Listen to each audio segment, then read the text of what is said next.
The European Union and some member states have reacted sharply to US sanctions imposed on 5 European figures involved in regulating tech companies, including former European Commissioner Thierry Breton. French President Emmanuel Macron says the move amounted to intimidation and coercion aimed at undermining European digital sovereignty. He added that Europe would defend its regulatory autonomy.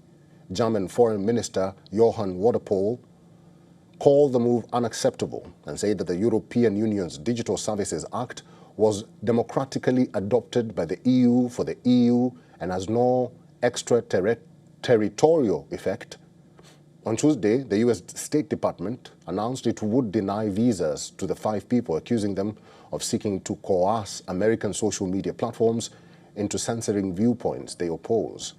The measure targeted Thierry Breton, the former top tech regulator at the European Commission, who often clashed with tech tycoons such as Elon Musk over their obligations to follow EU rules.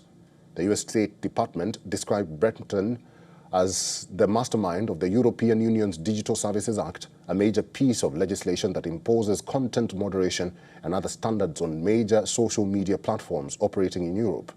Breton called the restrictions a witch hunt. US Secretary of State Marco Rubio backed the decision, accusing ideologies or ideologues in Europe have led organized efforts to coerce American platforms to punish American viewpoints they oppose.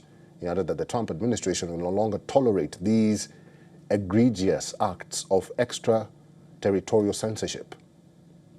The DSA has become a bitter rallying point for US conservatives who see it as a weapon of censorship against right-wing thought in Europe and beyond, an accusation the EU furiously denies.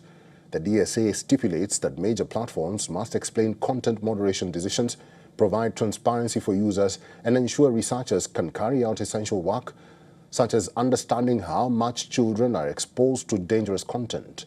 Washington has scaled up its attacks on EU regulations after Brussels earlier this month fined Musk's X for violating DSA rules on transparency.